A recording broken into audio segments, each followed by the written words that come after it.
And now with video. Good morning, everyone, or hello, everyone, depending on when you're watching this.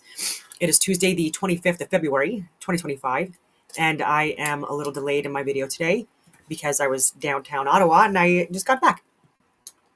And so lots to go through. I'm going to show a bunch of videos from people, some in the mainstream, just to show that the information is finally breaking through, which is exciting. And I'm not going to refer back to previous videos today, so you're not going to see two of me during certain periods of this video.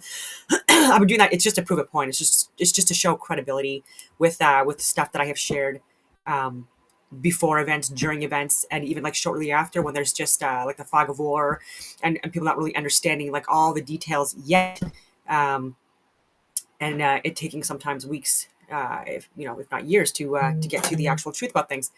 And so yeah, just so much that I still have to get through with some people like Ethos and Eris. I've shared his stuff before. He has a Discord page, and he is someone that has submitted multiple access to information requests regarding the government, and he has this broken down by file folder with the naming conventions all in place, and then just breaking down different access to information requests, whether they have to do with the Air Force, the Navy, Space Force, COVID, you name it, foreign interference, foreign influence. And even with COVID, the only reason why I was able to share the adverse events that were reported from the Canadian Armed Forces from 2010 up until the mid of 2023 was because of him. And then with government funding that I've also shared, including Global Affairs Canada giving money to WEF, which does not work in the best in interest of Canadians at all. And with WEF influence, I've talked about that for years. I have dozens of titles of videos on that, and so I won't show them, but just look at my content on WEF and 15-minute cities and pushing a woke global climate change agenda. That it's just ridiculous. Anyway, so yeah, funding things like that, and people and corporations that are pushing either war or proxy wars, or supporting human trafficking, drug trafficking, weapons trafficking, whether they realize it or not.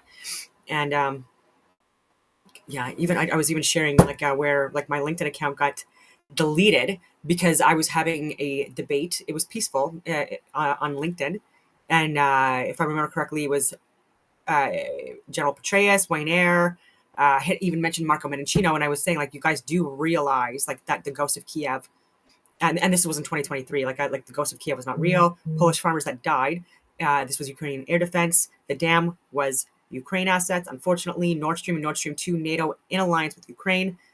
And Snake Island, people did not die. Ukrainian soldiers did not die in Snake Island. And these are all things that were said at the beginning that got people, that elicit emotional responses in people to get them to support retaliation. And yeah, but it's all coming out. And it wasn't me being and I was called a pro-Russian propagandist, like even now, but like especially during this time when I was sharing uncomfortable truths, like early on in February of and January of 2022, it was even on my whiteboards, talking about the staged and planned coup that did involve instigators that also included CIA within the Ukraine in 2014, and they didn't leave. And so absolutely involved in the instigation and this what happened, what unfolded, and again with the support of people that are part of the military, pharmaceutical, tech, industrial complex, heads of Raytheon, Lockheed Martin, BlackRock, Vanguard, State Street. Like I mean, I can go on. The foundations, the Rockefeller, the Ford, the Bill and Melinda Gates, the Clinton Foundation, et cetera, even people that are pushing biodigital convergence and saying that this is the next best thing. This is evolutionary medicine and science.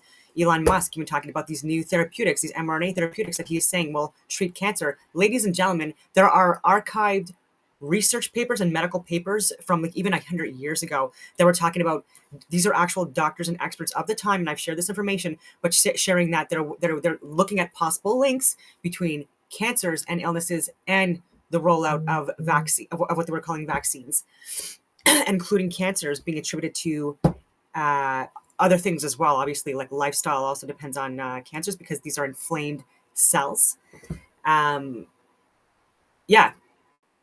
And things like fasting and sun gazing and working out, having a healthier lifestyle, eating more organic, et cetera, can help mitigate this. Ivermectin, fenbendazole, which I've talked about before, which is a dewormer, dog dewormer, but I've said that also has been proven to possibly counteract the effects of cancers. So anyways, and so what we need is less therapeutics injected into us and more natural ways to do things like prevent illness and disease and prolonged healing due to any type of injury. Because even if you break your leg, if you're not healthy, like if your cells are chronically inflamed, and there's an increase in white blood cells, and actually even an increase in cholesterol.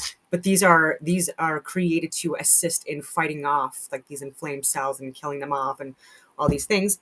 And so when they're constantly inflamed, there could be like a robust immune response that could be like impact someone much more negatively than if they were healthy and weren't dealing with like constant chronic inflammation or pain. Hope that makes sense. Anyways, I'm rambling. So onto Oracle, which I've talked about before.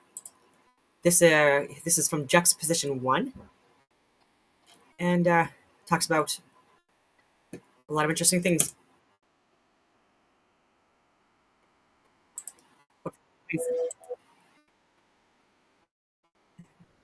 It's music choices. I think it's called Oracle. That might be why. Nope.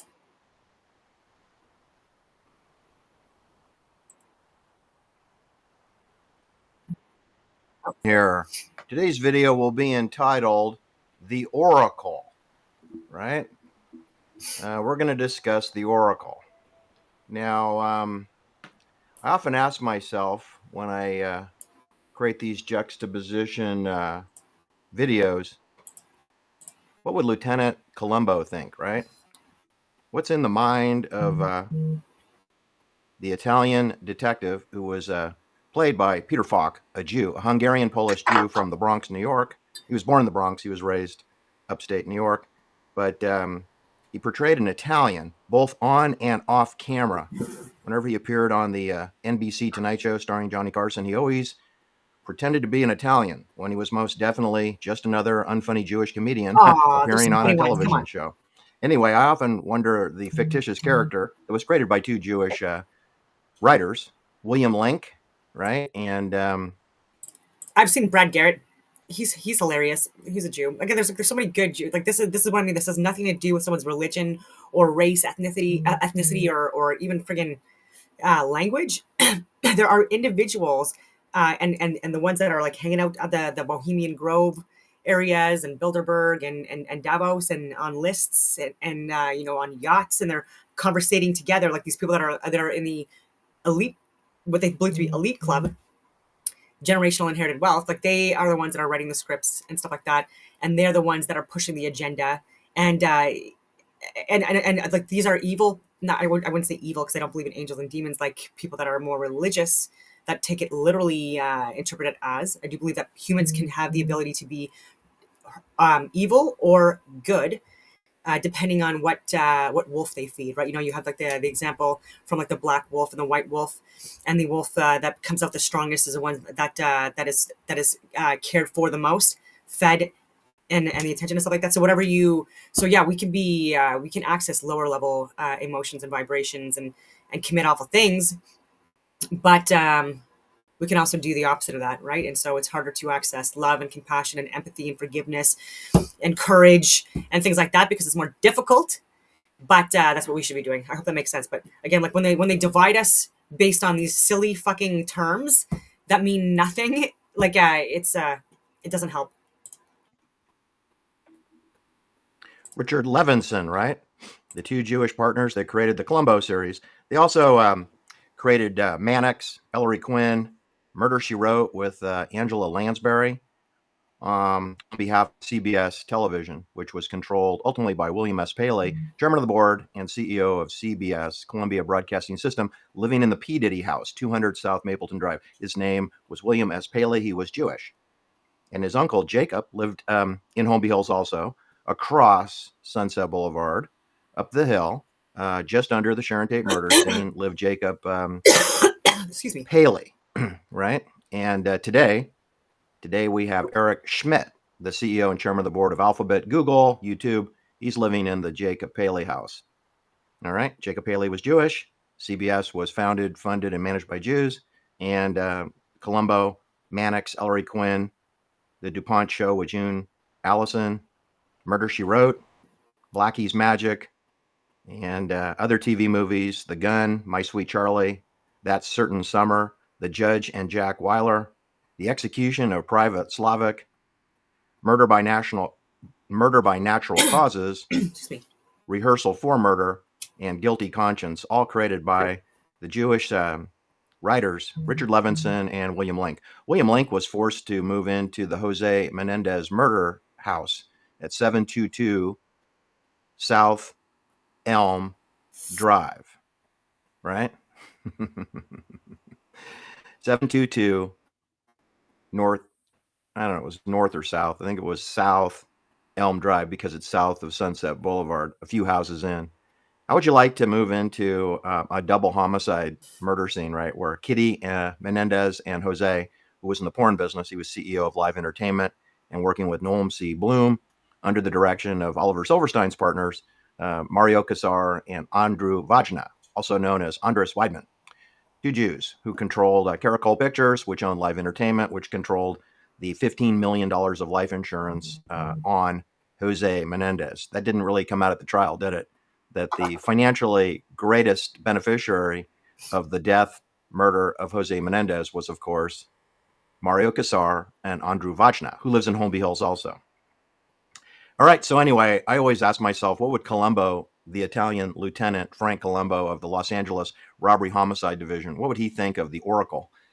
Because the first thing that I can assure you that Lieutenant Columbo would do is he'd want to know what is the meaning of an oracle or the oracle. And an oracle is a person or a thing, which is considered to provide insight and wise counsel or prophetic predictions, most notably including precognition of the inspired by deities. See, it's the whole inspired by deities that people lose me on this stuff. I've been called, I'm sorry for, I keep on coughing, but I've been called an oracle before because of things that I predicted that were going to happen. But I'm like, that has I'm not hearing voices. Like no one's coming to me and visiting me in my sleep or any of that stuff. But I do find that when I meditate and when I clear my head because of and then just think about everything that's got that I know about, right? Because again, I have over 23 years working kind of like as an international security advisor, but in different careers and different capacities, but it all it helped build up to the level I'm at now. And so, but I can think things through in a more calm, more rational manner. And so when I'm meditating or grounding and I'm sun gazing or just closing my eyes and just thinking through things like this, these have been the times where after I'm done, especially if it's a good hour or 2 hours that I'm doing this, and then I'm just full of friggin' where things are coming to me, that I'm processing, rather information that I'm processing during these times, that I'm able to come up with predictions for future events, like near, medium, and long term. And I've been very accurate, and I would say I've been closest to the most accurate than anyone else I've seen on social media. I don't mean that to offend anyone. Just with the level of depth that I've also put into my videos. They're long videos, but I share a lot of good data and content that just backs up what I've shared. This is if it's done through the Not occult, like right? I don't know what I'm The saying Egyptian mysticism, occult. If the oracle is a person, then they're considered a priest or priestess, and they act as a medium for whom advice or prophecy is sought from the gods in classical antiquity. Or an oracle can be a thing or a place at which divine advice and prophecy is sought. Like the HAL 9000 supercomputer in the sky, like 2001, A Space Odyssey, spaceship controlled by HAL 9000. All right, so in today's video, I'm referring to the oracle because the oracle is artificial intelligence. It's the biodigital convergence. Yep. It's a mechanical thing. I understand that there's biology involved because synbio is in play. Synbio, synthetic biology, because what it is the marriage between man-machine, right? It's the augmentation of the humans. It's going to post-humanity, going away from humanity and going away from mysticism. Like hybrids, invasive species. And going directly into the marriage of electronic engineering, photonics, and sound weapon systems. That's sound, light, and electronic magnetic frequencies, EMF. It's the blending of that into all living creatures, all biological things, their DNA, to molecular trace, track, and targeting of all the bunny rabbits, squirrels, kitty cats, and doggies, and people, humans, so that they are essentially hooked up to the cloud, the oracle in the sky. Now, just so you know, there's a corporation that's called Oracle. It was created by Ampex Corporation, not Larry Ellison. Larry Ellison did not create Oracle. Larry Ellison was a college dropout from University of Illinois, Urbana, and he went and became an employee in Redwood City for Ampex Corporation, which has been around since 1944, World War II. It's 81 years old. And Ampex Corporation has many divisions, and one of them is called the Ampex Intelligence Division, AIS, headquartered in Colorado Springs, Colorado, at the base of Pikes Peak Hill Climb near the Air Force Academy, right? They have a high security spy contracting operation that engages in artificial intelligence, machine learning, machine to human, human to machine learning technologies. And this is where The Oracle came from a CIA project code name from the 70s, I believe. And this is where he, like the Oracle was funded by the military intelligence community, including the CIA. So Larry Ellison, nothing to do with him at all, because since 1944, Ampex Data Systems has been involved with sound weapons in West Hollywood at all the music recording studios, virtually all the recording equipment in West Hollywood for CBS Records, for EMI, Capitol Records, for MGM, for RCA Records. They're all using equipment manufactured by the Ampex Corporation, involving Ampex Data Services Corp. and the Redwood City office, and they had a Hayward facility also. So what you should know is that Ampex Corporation is in the... So this guy's great. He's sharing some good information, but I just wanted to clarify. That's why some of these videos are long as well. So this is just an article, but it just gives some good information to give you visual. Larry Ellison's Oracle started as a CIA project. This was from 2014, so 10 years ago, over 10 years ago. Yesterday, Vox somehow managed to write an entire article about the history of Oracle and its founder, Larry Ellison, without mentioning the CIA even once, which is pretty astounding given the fact that Oracle takes its name from a 1977 CIA project codename, and that CIA was Oracle's first customers. Palantir as well. Palantir.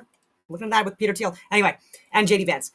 Vox simply says that Oracle was founded in the late 1970s and sells and Elon Musk, I can go on, I'm so sorry, I gotta stop. Anyway, sells a line of software products that help large and medium-sized companies manage their operations, yada, yada, yada. But anyways, yeah, so he was in the CIA. And, well, just search it.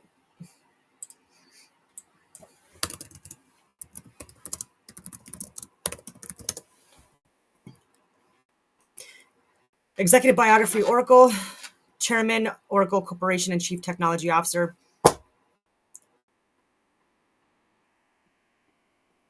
So there's a CEO until September. Let's see what they say about him. Nice. Born on the 17th of August, 1944.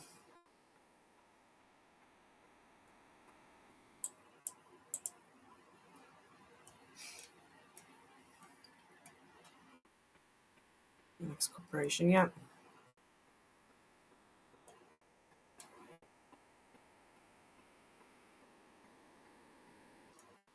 Anyway, not very interesting.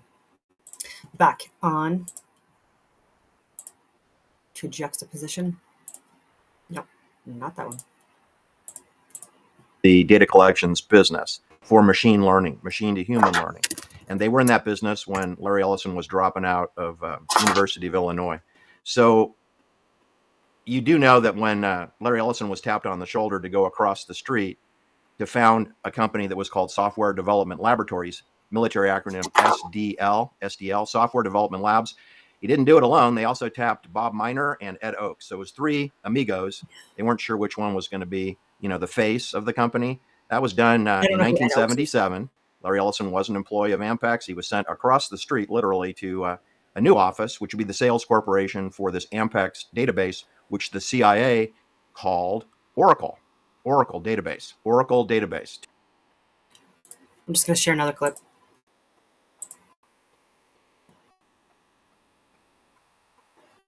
Where is it? Right here. Worked the CIA to develop a relational database management system, RDBMS, called Oracle. This project was the beginning of Ellison's successful career as the founder of the executive chairman, Oracle's corporation. So yeah, like he wasn't in the CIA. He worked with the CIA, just like these other companies I'm telling you about, these AI companies, as well as foreign intelligence agencies. Oh my God, that are conspiring against people. Not all, but some. But Dan Bongino, I'm going to talk about that. But he did a video yesterday on Rumble. He's like one of the, like, I think he is the biggest content provider, not provider, but he has the most views and the most followers on Rumble. And so who's going to take his place, right? Like he's now going to be working with Kash Patel, and to help in hopefully exposing a lot of the corruption from within at the highest levels. Oh my God. Yeah, if this guy isn't already red pilled, I would love to have a conversation with him about 9/11. If he's not tracking that, January 6th, he's getting he's gotten close, especially more recently, to what actually happened there. But if you look at my older videos, like I've shared the videos regarding the pipe bombs and this possibly being staged and planted to also like elicit emotional responses in people during the January 6th riots. So many other things, moon landings. Oh my God. But yeah, because a lot of people are also like lying about these things, right? It's all connected. So NASA at the highest levels as well. There's people there that are lying to us. And why does it matter now? Because it's just getting worse and we're getting further exploited.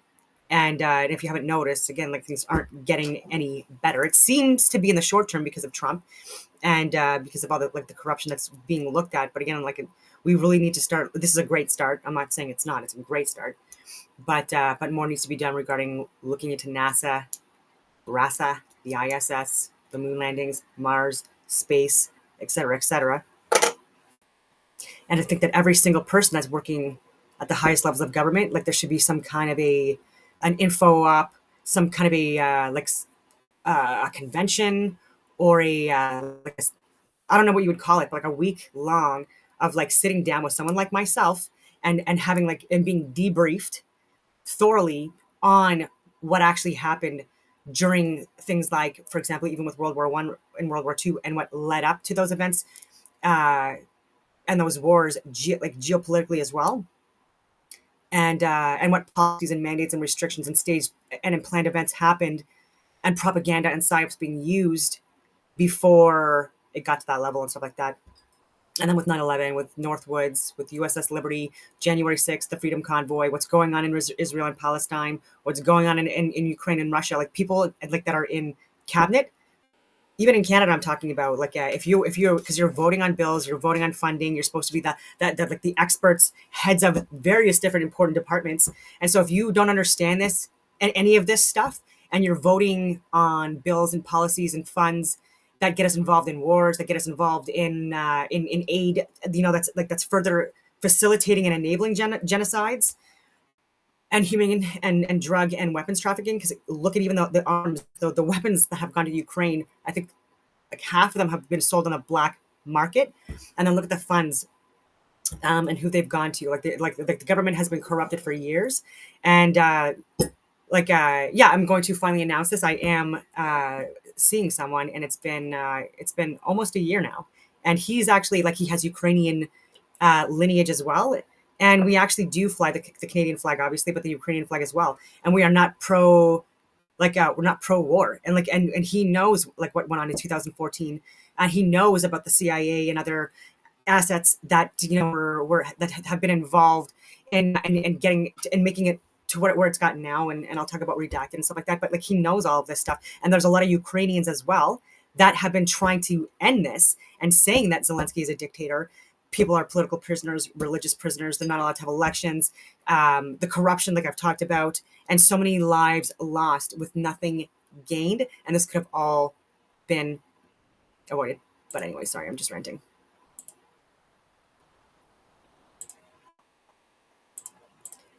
to collect information on people, places, and things, to be sold to all the big corporations in the world, all the international corporations which are members of NATO. They're all subcontractors for the United Nations under one world governance out of Geneva, Switzerland. And that's why you come to the Juxtaposition channel, because I tell you the way it really is. Okay? Oracle is about database software, which is entitled the Oracle Database and Cloud Computing. Oracle's core application software is a suite of enterprise products such as Enterprise Research Planning, military acronym ERP software, or Human Capital Management, military acronym HCM, Human Capital Management, and Customer Relationship Management, military acronym CRM software, Enterprise Performance Management, military acronym EPM software, Customer Experience. Okay, what else is going to say? And 100% of the people that you see on television, who appear on television and appear behind the screens in the television studio, they are part of the military complex, and they should not be trusted. They lie like a rug. They lie like rugs. That's what they do. So you're not going to get any information from television. You will get misinformation, disinformation, and counterintelligence, which is the stupefaction. If you believe it, you've been stupefied, like Stu Peters, right? Stu Peters is an example of stupefaction. If you put his names, Stu and Peters, together, you notice how he doesn't call himself Stuart. He calls himself Stu. So if you put Stu and Peters together, you get stupider. Like, how stupid do you have to be? And then he claims his birth date is April Fool's Day, 1980. How dumb do you have to be to believe in a presenter of Poppycock who's got tattoos and a Screen Actors Guild membership card, who is born on who's born on April 1st, 1980, April Fools, whose name is Stupiders? You got to be pretty stupid to follow Stupiders. But that's counterintelligence, right? And all of his guests, Gene Rubinstein, Tucker Carlson, Whitney Webb, Brother Nathaniel, Milton Kapner, Brother Nathaniel, who's not far from... Okay, but some of these people, like, they do have great content that they share and analytical work, like especially Whitney Webb. And so, yeah, Tucker Carlson, he shares good content as well. Aspen, Colorado. Frisco, Colorado. All right, well, anyway, the Oracle... Don't throw the baby out with the bathwater. ...is about a medium to be able to predict the future. But Columbo would say, but wait a minute, if all the data inputs for what people see, what people hear, what people know are controlled by Swiss Bank Authority through Geneva Anthropology and Hollywood and the Tavistock Institute and the Frankfurt Institute and the Hoover Institute and Victor Davis Hanson and E. Michael Jones and all these poppycock presenters, that all that input is going into the skulls of the listener, it's mush, right? The stuff that you hear from Victor Davis Hanson is 100% poppycock, mendacity, and balderdash. And if that goes into your front temporal lobe, it's all poppycock nonsense. So Lieutenant Columbo would wonder, what would be the purpose of spending trillions of dollars to dump 7G smart dust, wireless sensor networks of aluminum, lithium, titanium, and arsenic poisoning all around the world, all the time, every day, for years? What would be the point of that if you already know what people see, you already know what people hear, you already know what people know, because you provided all the data inputs. You provided the Anne Heche fiery car crash story. Oh, you nice. provided that Lee Harvey Oswald murdered John Kennedy. He knows a lot. You provided the Jonestown poppycock story in British Guiana on Union Carbide property. You provided the story of Pope John Paul I sipping tea, going to bed, and dying. You provided the story of Roberto Calfi hanging by an orange rope with a love knot with 13 pounds of concrete. Like, I don't know what half this stuff, or 3/4 of the stuff you just mentioned, like, is coming from. Bricks in his pockets. Like, who is he listening to? You created that story. I didn't. I'm not an oracle. I'm just a person, right? And in the lexicon of people, places, and topics, and the milieu and lexicon of terms of people, places, and topics, milieu and lexicon, we're all discussing what the controllers want us to discuss, right? They provide these poppycock stories using newspapers, radio, television, social media, Oliver Silverstein, pseudo-documentaries, Seymour Hersh, fake write-ups on the My Lai massacre, et cetera, Bob Woodward, not involved with the Watergate. He's a Navy intelligence officer working in the White House, then converted into a fake journalist at the snap of a finger with no previous journalistic experience. Okay, so what I wanted to tell you is that... Seymour Hersh was right about Nord Stream and Nord Stream 2 from the beginning. It doesn't make sense that the Oracle would want to, mind control you They already are mind controlling you. They control all your thoughts by the poppycock, mendacity, and balderdash that they input into your brain. So there must be other reasons besides seeing what you see, hearing what you hear, knowing what you know. They already know that without spending the money on the smart dust. So what could the other reasons be? Well, it does appear that they want to tighten up the strategic Hamlet program and restrict travel and go to the molecular engineering of your money, right? Your money will be linked to your compliance, Yeah. your obedience. That's what I call it. Central bank digital currency, right cryptocurrency, Bitcoin, hyperledger, systems of social credit are a form of travel restriction and control, because if you have a low compliance score, you will not be permitted to travel far. You won't be allowed to buy gas for your car. You won't be able to buy groceries at the Amazon controlled grocery store. You see, they've centralized every aspect of our society. All our farms are controlled. The water that goes to the farms is controlled. The waters are polluted. The farm animals are on mandatory vaccine schedules with graphene. If you eat those animals, then you are ingesting graphene, which again is another aspect. The seeds are GMO. Of smart dust, graphene, aluminum chalk, lithium. Those are all the particulates that go into making an integrated circuit, a semiconductor circuit. You use a carbon acetate silicon, and then you bake it in an oven along with aluminum and lithium and titanium and arsenic poison, and you'll have a super reactive integrated circuit. And they are converting human beings, bunny rabbits, kitty cats, and dogs into integrated circuits, into, as Sabrina Wallace calls them, walking hard drives, human antennas and walking hard drives. That appears to be the plan. They're creating a world of techno-enslaved zombies, right? It's a zombie apocalypse. I can tell you from my experiences in my own neighborhood, my own city, that 99% of the people, I haven't talked to every single person. There's almost 9,000 people in my town, but every person, without exception, at the barbershop, at the grocery store, they're augmented, meaning that they're disabled. They have no cognition, not in my opinion. They have very low cognition. They're concerned about buying groceries and watching Netflix, and that's about it. Their children are completely indoctrinated at the prison schools that have fence line perimeters that are closed campuses now. You do know that all the schools are closed campuses. Never even knew what that was. When I went to school, the campuses were open and it wasn't a problem. But now everything's treated like a FEMA camp, like a detention facility, like the county jail.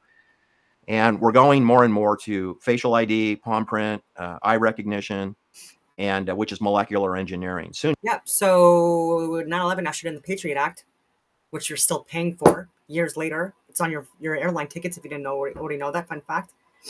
And now since COVID as well, another planned fear-mongering event that we're still paying for, and there's still restrictions that have not been lifted, and You won't need it's facial so hard to get recognition. freedoms You'll back just once they've been taken It'll be away. a glow, right? You'll be a glow because of all the Unlawfully, too. smart dust in your breathable air and all your polluted water and all your polluted dogs and all your polluted farm animals and all your polluted kitty cats and rose gardens and city parks and blades of grass will all be chock full of aluminum wireless sensor networks, YSNs, also known as smart dust, also known as 7G technology, running on 60 terahertz sub-millimeter wave energy systems. And the street lights, which are photonic weapons. The street lights and the headlights on the cars are weapon systems, and is the sun. The sun's glare that you see in the sky is the sun's rays reflecting off all the aluminum chalk, and that is a form of weaponization into your eye socket to get into your brain. As are the sound activated equipment, Ring cameras and Apple Sidewalk and voice recognition systems. Hey Google, hey Alexa. Those are sound beam bending weapon systems. We have light beam bending, we have sound beam bending, and we have electronic magnetic frequency bending and bouncing off all of the ubiquitous smart dust. And this is what comprises the mesh. And the mesh is the oracle. The oracle is the mesh, and it's a mess. It's a mess of a mesh. Other synonyms for the mesh and the oracle are the hive, the beehive. You've heard of beehive thinking, hive mentality. It's kind of a one for all for one, Three Musketeers, Four Musketeers code of conduct, one universal order. Where have we heard that before? Hive mentality, we all work for the queen. All the bees, the worker bees, they work for the queen, right? Butterfly. Well, that's Switzerland.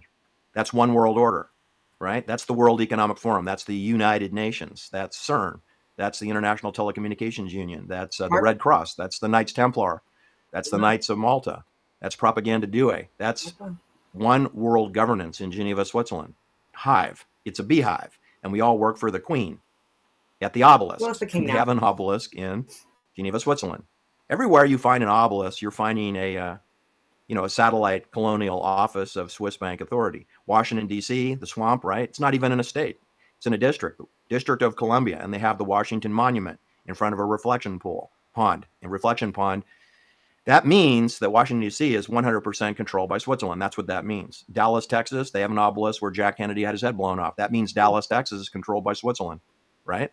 In San Francisco, we have multiple obelisks. We have one in Union Square near the Bohemian Club and the Olympic Club and the St. Francis Hotel. There's an obelisk in Union Square Park. There's an obelisk called the Trans-American Pyramid at 600 Montgomery Street. I think it's empty, but they have surveillance cameras all over it. And we have an obelisk, of course, in Paris, France, called the Eiffel Tower. We have a second obelisk where Marie Antoinette and King Louis XVI and Maximilien Robespierre were beheaded, where the other obelisk is an Egyptian obelisk, which was a gift from Egypt to Paris in the 1800s. And it was installed before the Eiffel Tower was built. And we have an obelisk, of course, in the Vatican City in Rome, right? And the Pope Francis, is guarded by Swiss guards 24/7. He has 135 armed Swiss guards. So that means the Catholic Church is owned by Switzerland. That's what that means. Hope you're getting the message, getting the picture. Anyway, the Oracle is a pacification and control mechanism more than it is an intelligence. Because look, in my town, there are very few people that have any intelligence and cognition left. So there's no reason to really see what they see, hear what they hear, know what they know, because they know nothing, right? They're not a threat. They're not going to revolt against the sheriff's department. They're not going to revolt against fusion centers. They're not going to revolt against NATO troops, drop by Chinook helicopters in our parks when that day comes. So that was good. Very interesting. He's not mainstream, and he did have a lot of good points. Oh my goodness, I want us to get into this. There's so much I want to get into, but here we go. And that'll make us all happy. It's very confusing because Republicans are championing Doge. We're cutting back on all of this spending so that Republicans can turn right around and tack it right back on. Which way? You can't have it both ways. No. What do you actually stand for? Something that people say often is Democrats are obviously they cause a lot of problems, but Republicans don't seem to want to solve them. That's why we are against the uniparty here on Redacted. We're also going to talk about President Macron coming to the White House and how Europe is trying to justify even more war. What is the status of the war in Ukraine? Also, new redacted documents show the CIA having little sex chats on government servers. Is this surprising to you?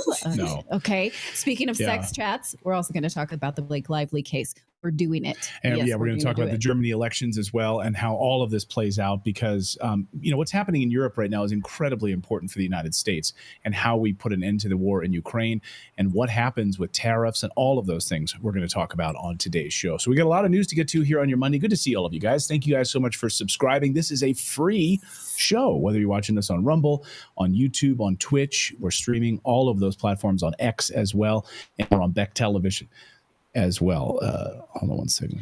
And boys, about the Blake Lively case, I expect you guys to participate. Your eyes can't gloss over. The reason we're going to do this is because this is about power, false reputations, and also the New York Times the lying. Fake New York, or the terrible New York Times. And if the New York Times is being caught for lying, I want in. So we're going full board. Whether you like it or not, you're staying until the end of the show. And then since most of our audience is mostly male, you're going to go to your wives later and say, do you know about this? And they're going to be like, of course, we can talk about this. And they're going to be so glad that you brought this to the dinner table. So stay until the end of the show. Garble says I'm already glossing over. No, you're not. Don't. You better not. There will be a quiz. All right, let's get into it, shall we? She's married to Deadpool, so just okay. For that part. She's married to Deadpool. That's how you understand this story. Okay, it really is about the New York Times and the corrupt media. Like that's the story. It's not about Blake Lively. It's really about the corrupt media and how they collude. But we'll give it away. We'll get there in a minute. All right, we got a lot of news to get to, so let's get to it. All right. According to new numbers out this morning, Ukraine has lost 1.8 million young men. 1.8 million young men. I just want to put my video on here. people are saying 1.8 million young men. I'm not tracking that many. I'm tracking based on reports from people that I know, even people that operated in that area during this period, not in the last year, but at least like since the war kicked off, saying that it's a couple 100,000. But I'm not sure where they're getting these numbers, so I would like to accurately report that. So if anyone knows where they got these numbers from, I would like to report it more accurately, obviously. Men.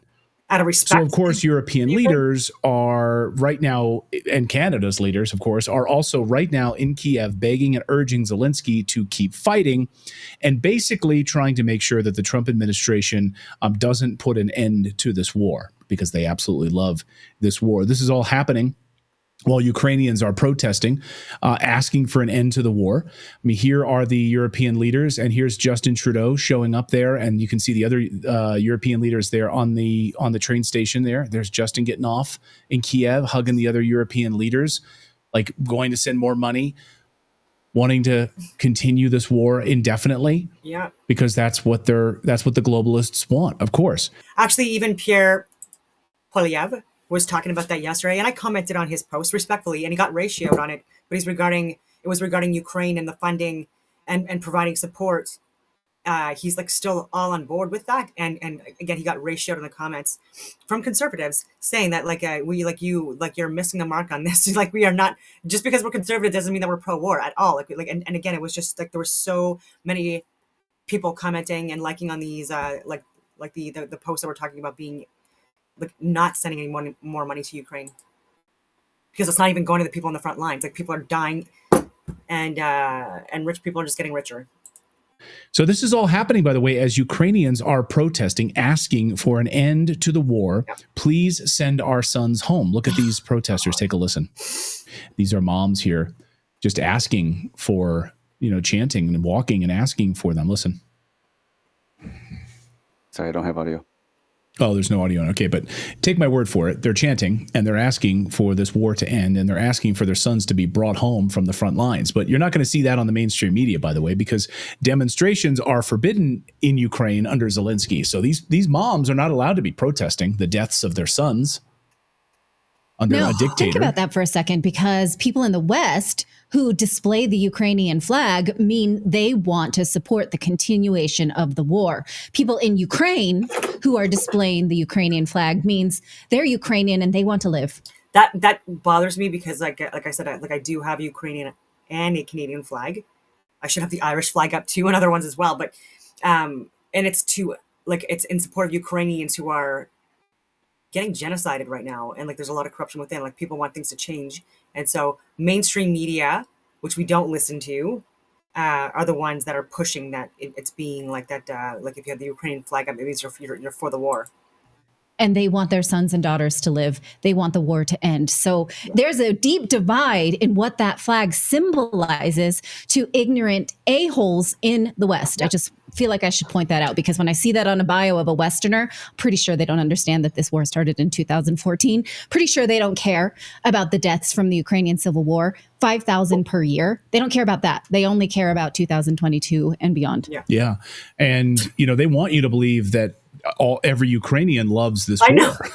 Just ask the moms whose sons are sitting there right now as meat, as cannon fodder. Grandmothers were being out, thrown out into the meat grinder. They don't want this war. And people are protesting Kiev to demand the return of their children from the Kursk front right now. No wonder Zelensky does not like elections, by the way. And this morning, Emmanuel Macron showed up at the White House. Watch this. So here he is, where Trump didn't even come out to greet him. We know where the pecking order is. Like, he gets out of the car. He's like, where is President Trump? You'll come to me. Sorry, you're going to come to me. He's like, where's President Trump? I guess not. No where's rose bearers throwing petals at his feet. Sorry, pal. Like Welcome to the party, pal. Macron is here in Washington reportedly to beg President Trump to help build a 30,000 soldier strong NATO army force in Ukraine. But in these press conferences, and maybe behind closed doors, that actually came up, to which I'm sure the president was saying well, the United States is not going to be involved in putting U.S. forces there. So you guys can talk about however you... 30,000 NATO forces. Want to do this, but we're not going to fund it, or we're not going to put American forces involved in this NATO army that you're talking about. But in any of these like public press conferences they held today, that didn't come up. So either he got totally punched in the nuts, Macron did, and realized like this is not going to fly. So this is all happening on purpose right now. You've got members of the European leadership are all meeting in Kiev, trying to continue this war. Then they send little Frenchie Emmanuel Macron to Washington, D.C. to basically beg Trump to create a 30,000 person army, a NATO army, to take over and be in Ukraine. And we know how the NATO armies have carried out all sorts of terrorist operations throughout the years. Operation Gladio, anyone? So that's not going to fly, but we don't fully know the answer to that yet. And none of the members of the press seem to ask that question. So we're still hoping to get some answers from President Trump on that. Meanwhile, overnight, Russia launched a massive tank and drone offensive that decimated Ukrainian positions, reportedly the largest drone attack since the start of the war, and wiping out all sorts of Ukrainian positions as a result. This was one of the largest. And today, of course, after all of this happens, on the third anniversary of the start of the special military operation, European leaders posed for a photograph here in Kiev as they all got together in there with Justin Trudeau to take a little selfie, little photograph there. And I like how Amuse put it on X. Look at this. Writes, in Ukraine, it's fitting the EU leaders gathered in Kiev to encourage Zelensky to continue the war they met in Maidan Square, the place where the U.S. started the coup in 2014 that led us to this war. Over the weekend, Ukrainian President Zelensky also offered to resign the presidency in exchange for NATO membership for Ukraine. We all saw this weekend. We're like, this can't be real. And he says, it's not. like here's the spoiler alert. It's not. Yeah. It's a ploy. It's a ploy. It's like, it doesn't make any sense. Can you read this quote? I got something in my eye. Sure. He said, if peace for Ukraine, if you really need me to leave my post, then I'm ready. I can exchange this for NATO if there are such conditions. Exchanges for NATO. I tried to start that in like a accent, and then I decided I wasn't very good at that, so I didn't do that. I'm focusing on the security of Ukraine today, he said, not in 20 years, and I do not intend to be in power for decades. Really? That's news to us. None of these ultimatums he put forward are on the table, full stop. So he's acting as if he can make demands. He cannot. Of course, NATO membership, not on the table. The United States did not discuss this in their meeting last week with Russian representatives. Also, he's talking about what? The grants? Grants. Oh, so this was a great part of this. So he basically admitted, all the money that we gave Ukraine, which was supposed to be loans. Mm-hmm. He says, no, those were grants. The Biden administration gave us grants, so we don't have to pay them back, basically. Right. Like, I'm sorry, what?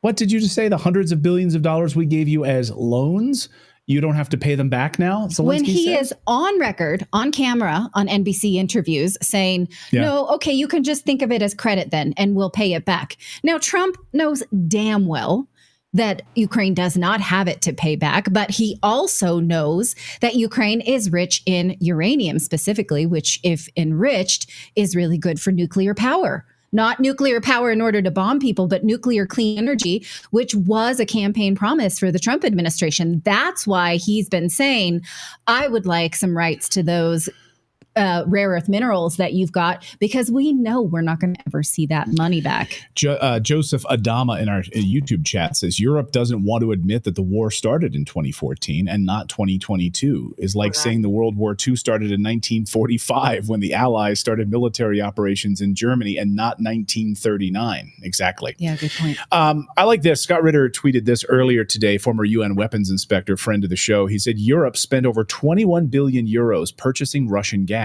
in 2024. Europe sent 18 billion euros in aid to Ukraine in 2024. Europe funding Russia's war effort while bankrupting itself is the defining feature of European geopolitical irrelevance. The sooner the United States distances itself from this insanity, the better. Well, we'll see. And we'll see what comes of this whole press conference and sort of the post-mortem of Emmanuel Macron coming to Washington, D.C. today and where things stand right now on the world stage. We'll be watching it. We are watching it. Well, Elon Musk is now asking federal employees one simple question. What would you say you do here? Okay. What is it you do here? And federal employees are freaking out at the indignity of being asked. They feel like we don't have to go to work. We don't have to show up to the office. We absolutely should not have to tell American taxpayers why they pay our salaries. So this federal email went out to employees over the weekend asking them to explain 5 things that they accomplished during the previous week and then send it to their supervisors in a simple email. Seems simple, right? But again, of course, liberals lost their minds for being asked for accountability. They are offended by the idea of a meritocracy. They think that that's racist and classist and oppressive. So if you suggest that they should earn something or prove their worth, that is very oppressive. Well, while we're wondering what so many of them do, and again, I want to point out that the same people who are speaking on behalf of federal employees, they're so valuable, we love them so much, we absolutely should treasure them, are the same people who loved dunking on the ones who refused the COVID vaccine and were fired. And they were like, get the heck out then. Sorry. So they did not love federal employees then. They love them now when it's convenient. I think it's important to point that out. Now, just a few minutes ago, this broke when we're thinking about what they're up to, is that NSA and the CIA and other officials were participating in these secret sexy chats.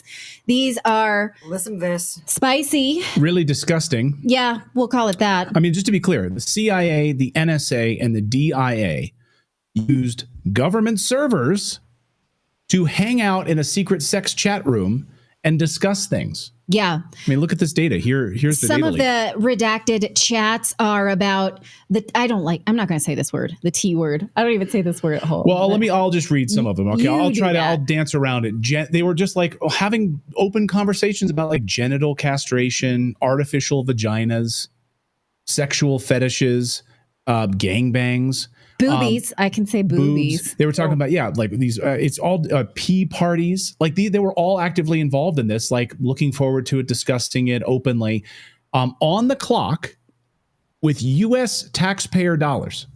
Don't you think we should have had a filter for that might have flagged that kind of content? Like, you can't even put this on X. Here's how they did it, though. This is the thing, right? According to Libs of TikTok, this is how they did it. They were using the NSA's Interlink system, meant for classified work. And so this was like a hidden server that was meant for classified discussions. And it was, they say it was hijacked by gender activists pushing fetish talk on taxpayer time. One NSA employee even identifies as it's instead of a human being. It's. Mm-hmm.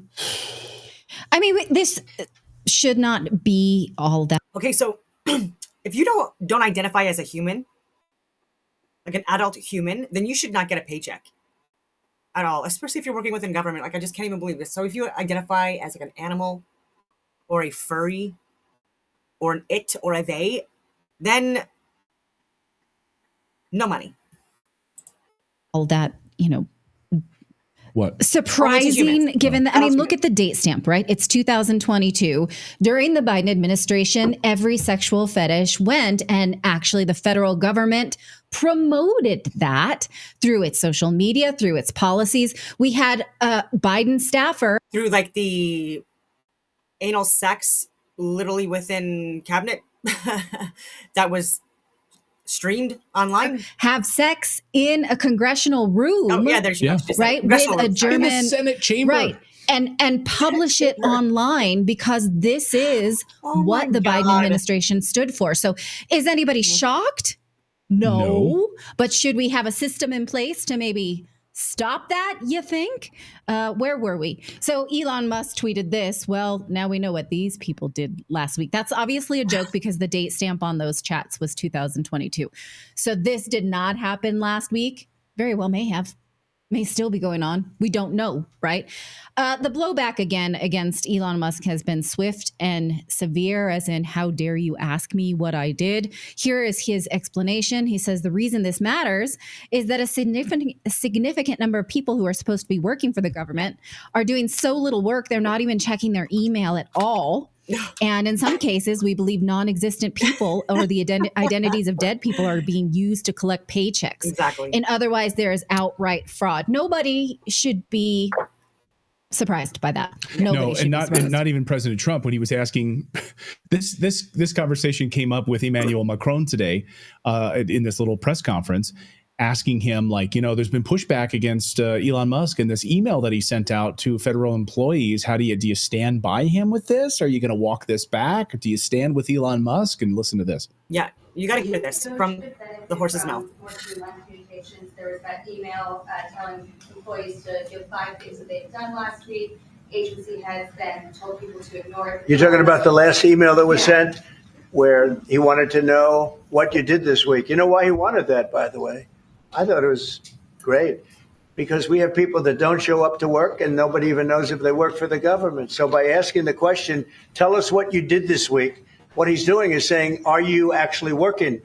And then if you don't answer, like you're sort of semi-fired or you're fired, because a lot of people are not answering because they don't even exist. They're trying to find. That's how badly various parts of our government were run by, and especially by this last group. So what they're doing is they're trying to find out who's working for the government. Are we paying other people that aren't working? And you see, it's taxpayers on average. Taxpayers on average are the ones that are really happy about this. They're like overwhelmingly happy, and they might even get money back because of all of this. Then you have people that are non-taxpayers, and some people that are even on like different types of social welfare programs. Honestly, a lot of them required, like for pensions and stuff like that, like and medical assistance and disabilities, all these things.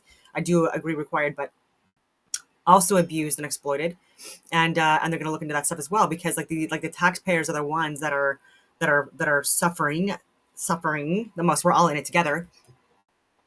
Yeah, and so just look who's saying what, and you'll see what they do or do not do for a living. I know that's rude.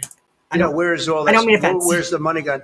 We have found hundreds of billions of dollars of fraud so far, and we've just started. We're actually going to Fort Knox to see if the gold is there, because maybe somebody stole the gold. Tons of gold. Emmanuel Macron's like, gold is sounds like a there, you problem. Even if they move gold from another area to put in there for the video, like I don't think we're not going to do anything of the sort. He's like, we got enough of our own problems. All your gold is missing. All right. Okay, I want to get into Megyn Kelly, and because she talks about Joy Reid, but she also shares some really good clips of her and how racist she is. So the hypocrisy. And the media is freaking out about Elon Musk emailing every government employee this weekend. But the big news tonight will be Joy Reid's final show on MSNBC. Single tear, white woman tears happening right here, Joy.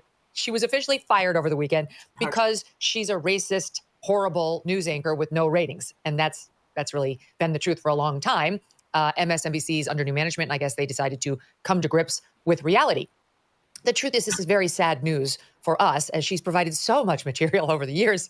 I feel the way I felt when Brian Stelter got fired, but he came back, and you never know. I'm sure Joy Reid will wind up doing something where we will continue to get to respond to her absolutely insane POV. We're going to get into what it means with our guest today for the full show, Victor Davis Hanson. He's a senior fellow at the Hoover Institution and author of the book, The Case for Trump. Don't miss a moment. Subscribe to this show on YouTube and follow me on Insta, Facebook, and X. We continue to face uncertainty when it comes to the economy, with a perfect storm brewing as Social Security and Medicare hit a breaking point as the large. I'm thrilled she's gone. She literally was the most racist person on television. Her and her most favorite guest, Eli Mistel, or Ellie Mistel. So they deserve 100% both to be fired. But, it's like we won't have her kick around anymore. And there's a little sadness in that. This is one of the many reasons why most of us are absolutely delighted to see her get fired from this show. And it appears from MSNBC. Tonight, we believe, will be here last night. A little walk down memory lane in SOT 1. In America, there's a thing about both white vigilantism and white tears, particularly male white tears. Really white tears in general, because that's what Karens are, right? They Karen out, and then as soon as they get caught, it's like, Green Waterworks. Ron DeSantis has been waging a full-scale war against the Black past. It's illegal to make white people feel uncomfortable in Florida. You also have the restrictions in schools over what can be taught about race and gender for fear white children might feel bad when they find out that not all white people in history were heroes. Do any of you guys trust Uncle Clarence? These Republicans are dangerous. They're dangerous to our national security because stoking that kind of soft white nationalism eventually leads to the hard. From the Tea Party on, they're voting on race. The idea that they can't get whatever job they want, a Black person got it, therefore drive all the Blacks out of the colleges. They're just voting specifically on racial animus at this stage. It isn't about economics. They want to turn every state into their white Christian nationalist hell. It's DEFCON 1, y'all. Take action and stay woke. So we'll miss her a little, I guess. Victor, what do you make of the fact that even MSNBC finally had enough?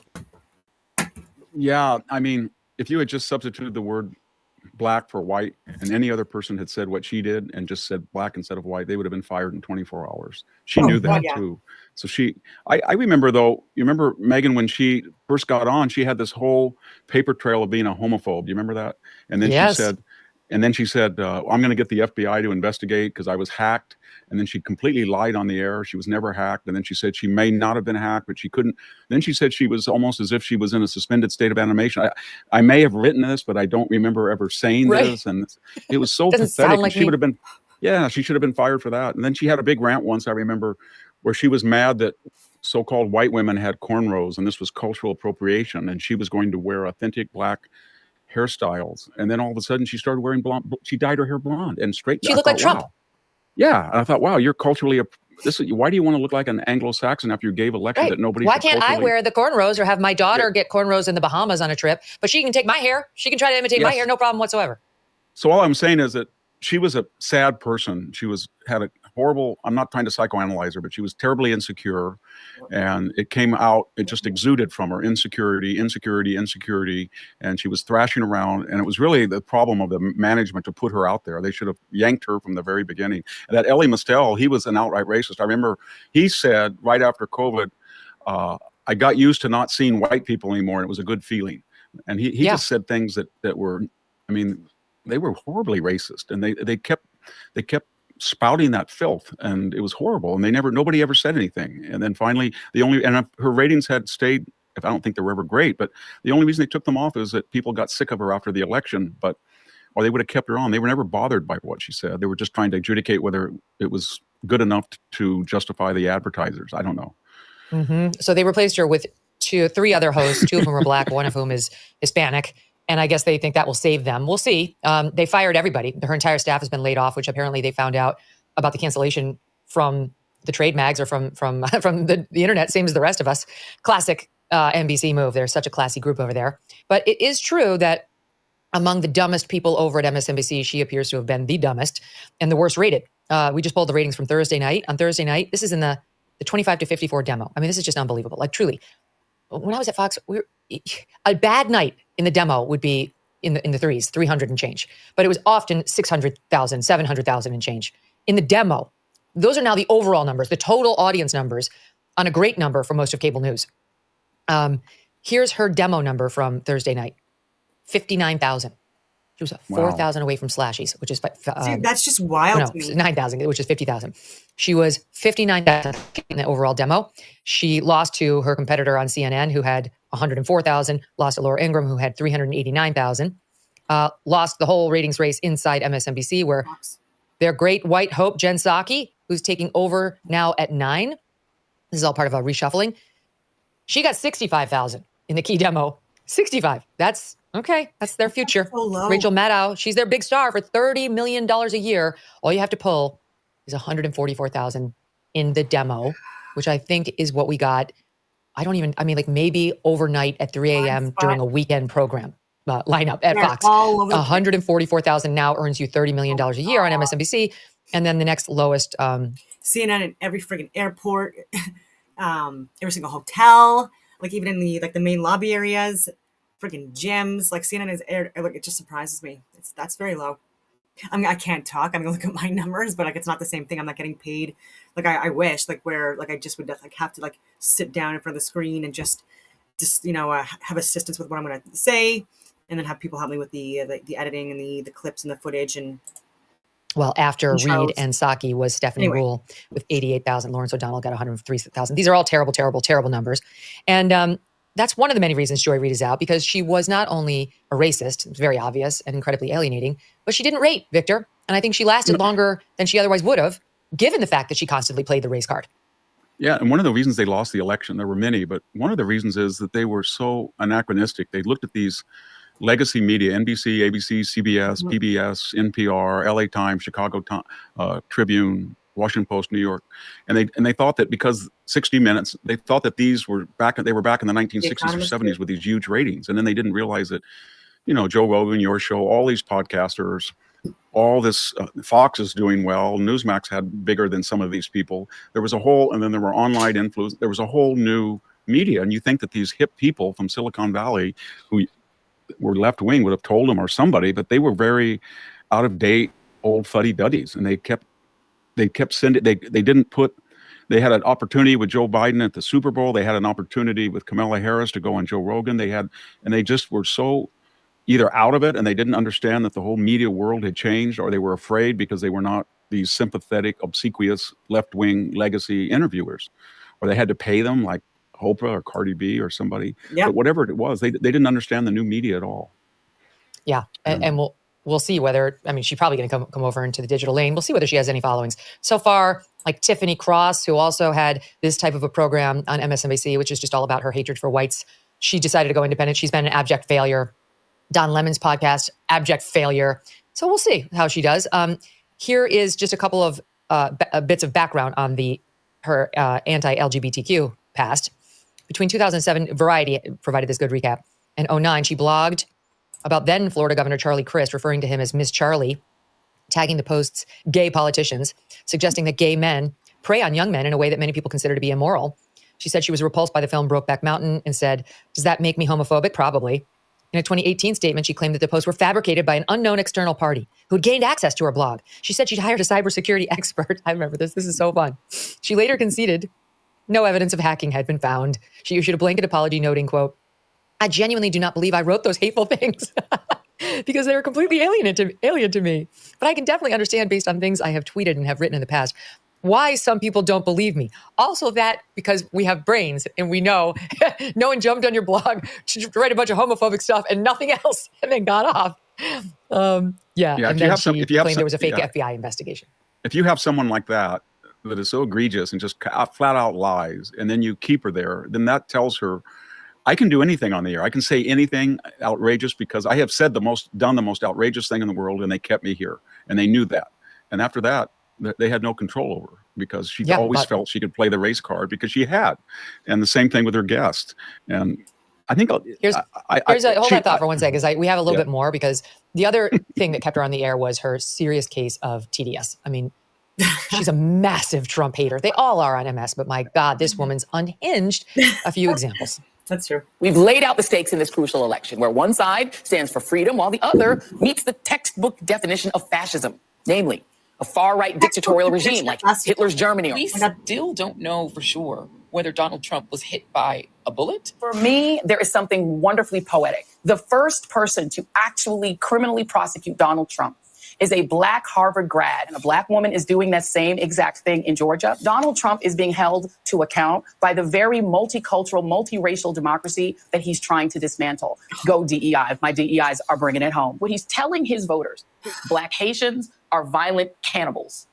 Black people are the enemy. Black people are going to be responsible if and when I lose, and you are permitted through my language to do violence to them. That is her interpretation of Springfield. It's crazy. She's not very bright, because you can make the argument that the 23 to 26% of Black males that voted for Donald Trump might have made the difference in places like Pittsburgh and Philadelphia and Milwaukee and Detroit that put him over the top on the Electoral College. He almost split the Hispanic vote, and he got a record number of Jewish voters. So when she said that about Black people are going to make the difference, yeah, they did make the difference in getting them elected. And he kept pretty steady with white males, his base. He didn't lose any, but where he got that extra $1.5 million were from minorities. And the reason is that they don't listen to people like her anymore. An increasing number at least don't. They look at things like energy prices and inflation, and they don't like to hear all that because, where I am at a lot more people, it must be because Fox is gaining more numbers and people that are more considered to be like right-wing, politically motivated podcasts or content creators. And they're getting a lot more views now. It could be for a lot of different reasons, like in the US with Trump and Elon Musk, and less censorship and more accountability and less media outlets that were pushing propaganda from the left, and these psyops, like less of these media outlets being funded. And so, which is good.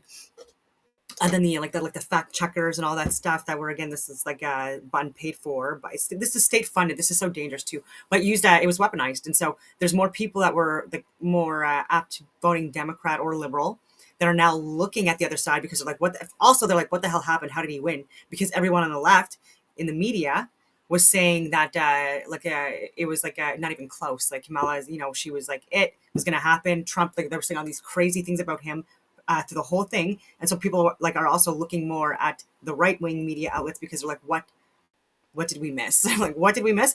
And then realizing now that they've been fed a lot of bullshit because again, especially since a lot of these the funding is being looked into and stopped.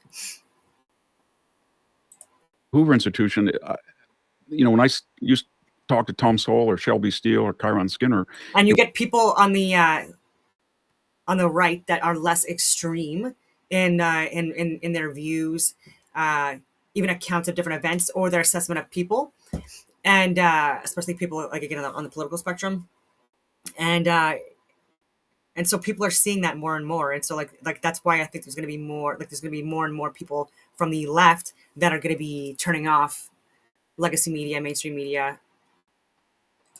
Anyway. It was almost as if that you didn't even realize what color you were. It was just on the strength of an idea that you assess people, and they welcome that, and a lot of African Americans do, and I think an increasing number do. And then she comes in, and because she's not very well versed and she's not very bright, then she has to play the race card, and then people who, are very accomplished don't want to have anything to do with her, and because she pollutes the whole racial dialogue. She's done a lot of damage, is what I'm trying to say, Megan. She's not just an entertainer; she's a hate monger, and she's done a lot of damage.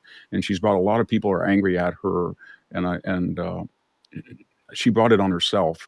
Totally, I have zero sympathy for her. People say you shouldn't celebrate when somebody loses their job. Well, who says I can't? I am celebrating. She deserves it. She never should have been on there to begin with. She's talentless. No. Honestly, she makes her talent, so-called talent, is being a racist on TV. That's her talent. She'll say the most incendiary, nasty things possible about whites and blacks who are conservative.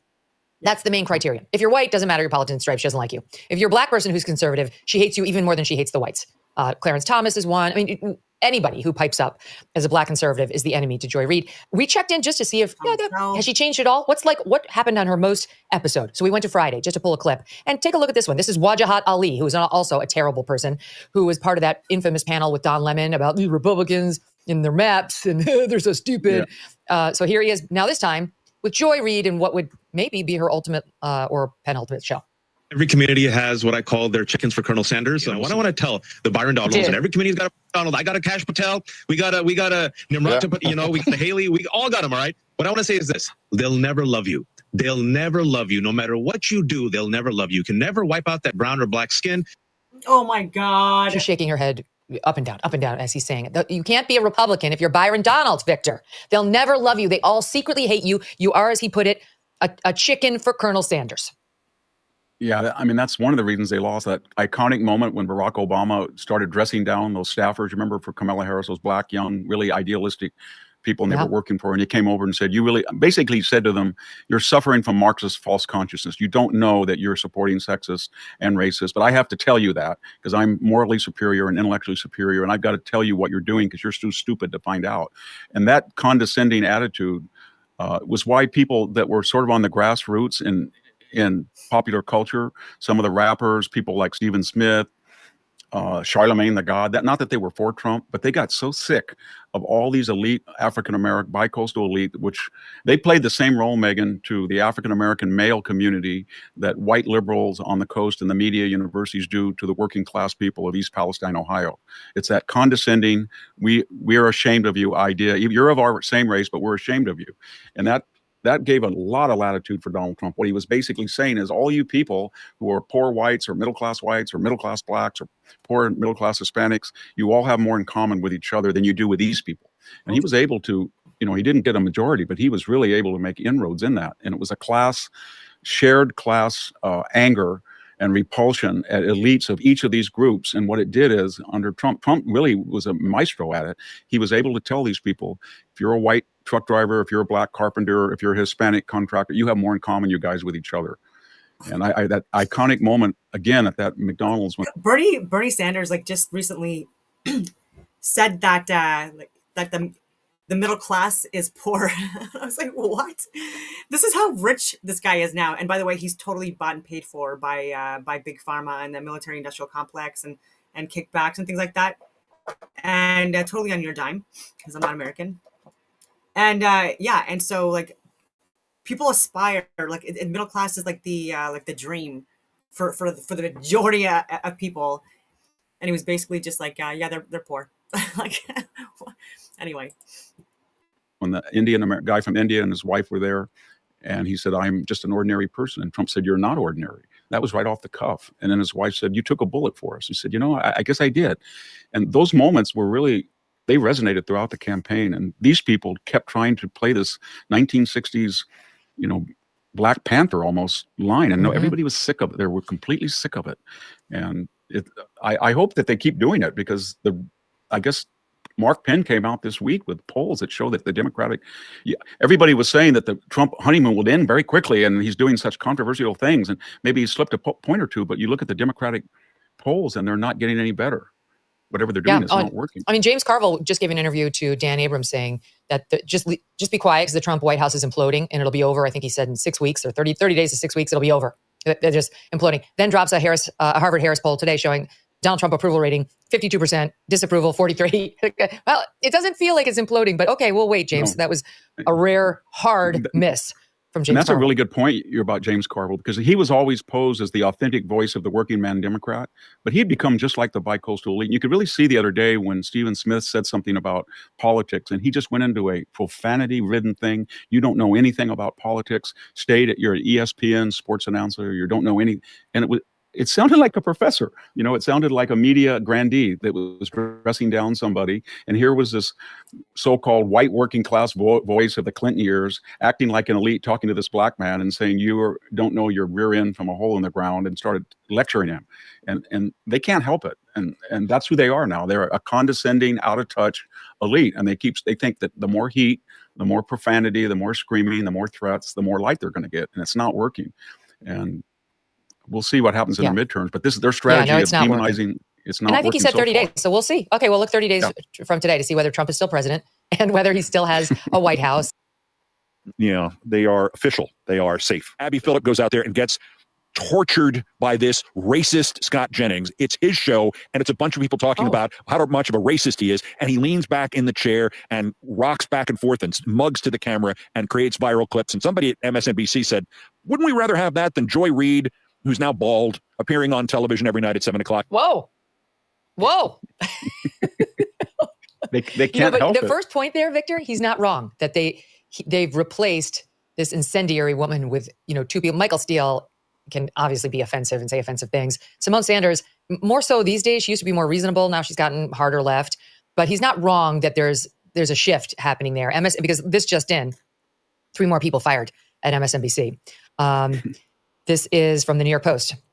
The new president there continued to overhaul the embattled network, canceling shows. So maybe they're not fired. We're not sure. But their shows are canceled by left-wing anchors Ayman Mohyeldin, Katie Fang, and Jonathan Capehart. Ayman, I don't know I don't want to presume based on his name, but I do think he's Muslim.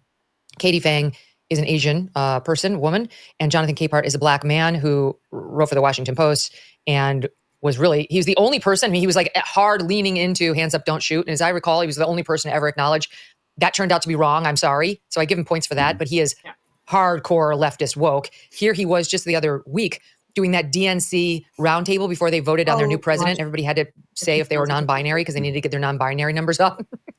And this was Jonathan Capehart, really drilling down to what was most important in the next leader of the DNC. Watch. How many of you believe that racism and misogyny played a role in Vice President Harris's defeat? Look at this. All hands up. Oh my God. Okay. Are you kidding me? So that's good. You all passed. Okay. So You all pass. he's now gone. He lost his show. And here's just a little background on what Mohyeddin did the weekend of October 7th. This is via National Review.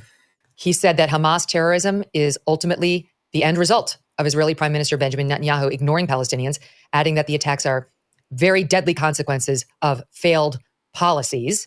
So that's him. Katie Fang, I don't know what her sin was other than terrible ratings.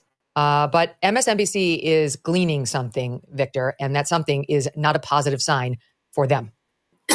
They were unhinged before George Floyd, but somewhere between Me Too, 2018-19, and George Floyd after that, they really did miscalculate. They thought that the country, because of their hatred of Donald Trump, and then especially the George Floyd riots, and then the election of Joe Biden, they thought that this was a new frontier, and that Joe Biden, we were into a revolutionary period, and Biden was this useful waxen effigy for all of these Obama people, and they were going to have this radical agenda, and these people at MSNBC, and to a lesser extent CNN, were going to ride this wave and propel it, and they could say anything they want. The blinders were off, the muzzles were off, they could say, do anything, and they really did, and they didn't realize the mood of the country, where it was. We were in the middle of a counter-revolution because people were sick of an open border and the whole transgendered stuff and the crime and the foreign policy in Afghanistan. And the more that they just kept doubling down, the more there were signs there that the lawfare or getting Trump off the ballot or the Mar-a-Lago raid, they were triumphing that, the more that they didn't understand that was getting people angry. And so they were doubling down rather than being introspective and saying, oh my gosh, I don't think that we're quite in a hard left revolution that everybody's supporting, and I think we're starting to get resistance. They could have said, let's try to be a little bit more analytical. Instead, they said, we got to get more angry and get more angry guests. And they blew themselves up. And I guess when Capehart says that he thinks that Kamala Harris lost because she was black and female, I guess he thinks that Joe Biden was what? I don't know. Was he going to win or lose? Because Joe Biden would have lost as much as, I think, Kamala Harris. And he was a white male. So I don't know what his point is. It's silly. Nobody in that party was going to win, no matter what color or gender there was, given that the key issues that they were trying to articulate to the American people were polling about 20 or 30% support across the board. Mm-hmm. Right. Here's now what they've done, because this won't be over for MSNBC. I've told the story before about when I went into the 9 a.m. slot on NBC, replacing Tamron Hall. The National Association of Black Journalists wrote a letter to NBC saying, you're racist because you replaced a black woman with a white woman. And like NBC called them to say, what are you talking about? This is ridiculous. We have lots of black hosts up and down the lineup. And they admitted they were doing a favor, that they got asked, this was a favor, and I know who called it in, to complain on behalf of this black host. So now what they've done in their primetime lineup over at MSNBC is they've replaced, out of their 4 primetime hosts, 2 were women of color. Alex Wagner is a woman of color. I'm not exactly what her background is, but she's not white. And Joy Reid, of course, is a black woman. And they've replaced 2 out of the 4 with new hosts. In one case, they replaced Joy Reid with 2 black people and a Hispanic woman. And in the case of Alex Wagner, they put in a white woman. Jen Psaki is in replacing her. I'm not sure what they're going to, I mean, it's one thing to have Rachel Maddow there. That's the white woman they can all tolerate. Psaki's new to the game. Of course, I don't really call her Jen Psaki because whenever I hear her talk, I can only see and hear this. To dance the kitty cat dance, we need to scratch our kitty paws, stomp our feet, and wag our kitty tails. We got the mermaid free! Yay! That's how she talks. I'm sorry, but it is. So she's going to be taking over there, and there will be racial blowback on MSNBC. It's happening. I guarantee you by this time tomorrow, we'll have some sort of a letter, protest, fiery something. It's going to happen. Yeah, I don't want to advise, anybody in the left-wing black movement, but if you look at this multiracial democracy that they keep talking about, we have now people from India, if we call them Asians in the same breath as we do people from China or Japan, they're up to about 15% of the population. We have about 15% of Hispanics. We have a lot of, we don't hear from those same groups that they're going to protest. Sometimes we do, but I think what we're watching is that this is getting very tiring because we're a multiracial society now, and it's not just a white-black binary of the 1960s, and they haven't caught up to that. And they should look at these other groups, because these other groups do have extremists that are demanding these entitlements and set-asides and quotas, but most of the people are just ignoring it, and they're going out in the workplace, and they're competing, and they're doing very well. And parity. I think there's 16 ethnic groups that are not white that have a higher per capita income than so-called whites, whether it's Arab Americans or whether it's Taiwanese or Japanese Americans or people from India. And that's the model that the country's moving to. And this idea that the black leadership, and a lot of the black average rank and file understand that. And that's why Donald Trump is picked. You've heard so many black people say, except on MSNBC. You heard Wajahat Ali. Like, we had Nimrata, meaning Nikki Haley, and we have, who was the other Indian he named, an Indian American.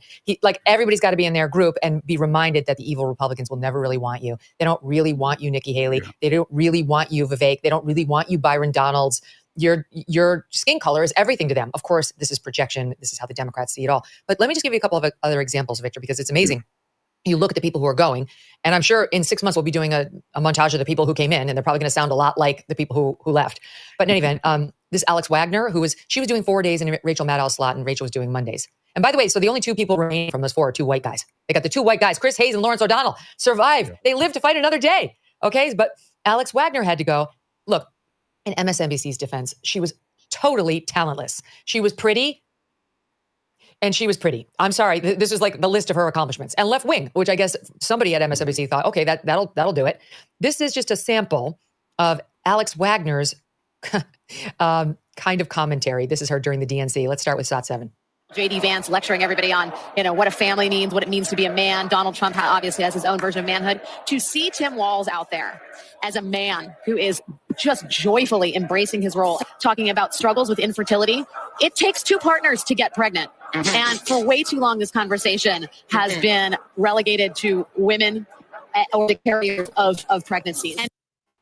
The carriers of pregnancy. She caught herself for saying women and corrected it. I'll give you one more, Victor. Here she is talking about J.D. Vance after the Republican National Convention, SOT 6. But I do think there were some sort of Easter eggs of white nationalism in the speech. One of the long sort of a paragraph, at least, about this plot in Eastern Kentucky where his 7 or 6 generations of his family are buried. And his hope is that his wife and he are eventually laid to rest there and their kids follow them. The white male lineage that that defines the family history, that branch of the tree supersedes all else. And I just think the construction of this notion reveals a lot about someone who fundamentally believes in the supremacy of whiteness and masculinity. And it's couched in a sort of halcyon, revisitation of his roots, but it is actually really revealing about what he thinks matters. This was after the RNC, Victor, where he had been introduced by his brown wife, Usha Vance, with whom he's made 3 children, proving he's not really all that obsessed with his white lineage going forward. Absolutely. And then when she talked about the masculinity of Tim Walz and in vitro, he lied about in vitro fertilization. That was he was a complete pathological liar. And then if he's going to be so macho, he lied. He just kept spinning lie after lie after lie about his military rank service, conditions about going to Iraq. So he was a he was a forced detractor on that ticket. And I'm talking as a white man about another white man. That white male was he took votes away from a black female. He was so mediocre. He could not tell the truth. He was herky jerky. He got on stage. He just looked like he was insane. He kept waving his arms and screaming and yelling. He was a buffoon. Always looked like he was being attacked by bees. He did. He really, that's a good picture, because that's exactly what happened to him. And the idea that he was a model of masculinity was a joke. Everything that she says is just not true. And that ultimately a person has to tell the truth, at least as they see the truth. But all these people just get up there and they lie, and they don't even believe what they're saying because it's so well, obviously that's the thing. So I wonder whether she went more left wing with that lunacy, because when she first started out, she had nothing other than probably a natural leftist bent and her good looks and an obvious inability to manage her surroundings. Now, this is another thing. Keith Olbermann talked about this on his podcast at one point, because I remember we ran the soundbite, and he was talking about how he says he got Alex Wagner a job at MSNBC, but the problem was she could not read prompter, or they wanted him to use her more, but she could not read prompter. So we actually looked into it, and lo and behold, the man was right. Here's SOT 8. Tonight, the FBI warrant used to search Mar-a-Lago is unsealed. The 3 potential crimes laid out in that document. We'll dive into what it means and what could happen with one of the Wall Street Journal reporters who was first to report on the contents of that warrant. Then she's panicking. Then we'll talk with, oh God, we are actually going to go right to the top story. Oh my God. If you're just listening to this, you have to look up on YouTube, youtube.com/MegynKelly, 38 minutes into the show and watch her meltdown. Clearly there's a prompter issue. We all have them at times. You navigate through it and you try not to let the audience know by mouthing, what? Go, and moving your arms around because you always know you are on camera when the red light is on. Just a little fun walk down memory lane. There wasn't a lot to choose from there, Victor. Well, in her defense, the President of the United States would actually read the prompts on the teleprompter. It was a leftist thing. Period. He actually said things like that. So she's doing a better job than the president did. And that's the lowest bar you can imagine. She's out the door, at least from the show. Joy Reid's out the door. Jonathan Capehart, say goodbye to your show. Jen Psaki moving up in the world. But here's the bottom line. It's a bloodbath at MSNBC. And the reason is, yes, they went too far left. I mean, not too far left, but just too far loon. They went too far loon. And the other reason is these ratings. These numbers that I was reading to you just a moment ago, these are horrid. These are truly horrid numbers. The overall is terrible too. The overall, okay, in the 700s. Rachel Maddow gets 1.8 million in the night she's in. That's respectable. That's a good number. I mean, Hannity gets 3 million. So, but I'm just saying she's not at a laughable number. And everybody else is a joke. And that's in the overall. In the demo, all these numbers will get you fired all day long. 59, 65, 144, 1. Too much. Like he has a. I've looked at a lot of his stuff, but he's super biased. And she was going to share more stuff. So maybe I'll get into it. And this was very interesting. All right. Just wanted to get to show you guys. I haven't seen this yet. It was sent to me by a few people. Well, not a few, 2 people. So I just want to see what it is. It sounds interesting. In a fashion such as this, could possibly cause heart disease and/or stroke? Yes. You have to know that that's a mind-blowing thought for a lot of people, including me. I'm aware of that. I was a member of the first ad hoc committee to evaluate the biological studies that were performed for Project Sanguine. And I most certainly sat there and listened to several studies that had very definite effects. Yes. Animals exposed grow at a slower rate than control animals. A number of projects have shown this to be true. The second area in which definite effects do appear is that exposure to this type of field seems to produce stress. Is it true that the Navy repressed that report for better than 2 years? The Navy did not disseminate the report widely. Human volunteers were exposed to the same sort of magnetic field that the Sanguine antenna would emit. And there was a very definite indication that following such exposure for a 24-hour period of time, that these people experienced considerable elevations in their serum triglycerides. You know of, I believe it's 5 specific projects in which positive results were obtained when the projects were terminated and the money just disappeared. There was no more to continue the work. Now, is this a definite pattern? It appears to be. That when a study begins to find that there may be adverse effects, that the money dries up? Not even adverse effects. Any effect. If a person has already publicly gone on record that the voltage field from a transmission line 1,000,000 times stronger than that from the Sanguine antenna is harmless, then obviously he cannot do an about-face and say the Sanguine antenna may be harmful. So that a number of people on this committee, I would feel, have a pre-bias. Is what you're trying to say that we're playing with a stacked deck? I think so, yes. I certainly would not want to live in an area where such an antenna system was operative, nor would I want any of my family living there. I cannot say for certain today that this would be hazardous, but there exists in my mind a very clear-cut indication that it may. Are you telling me there's a possibility? Very interesting. Radio and microwaves, let alone cell phones, cell towers, Wi-Fi, Bluetooth. All right, I wasn't going to share this because I don't want people to misinterpret it. ChatGPT.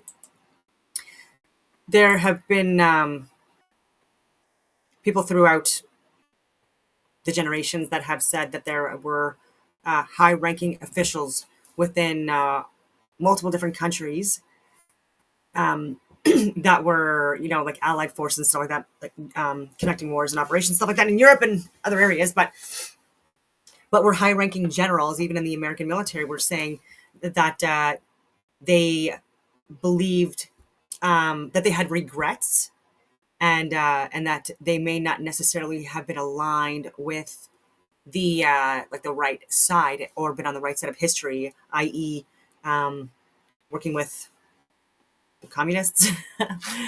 And so maybe there were people even then that were possibly painted as like extremists that were just against what was going on and trying to expose it and stuff like that. And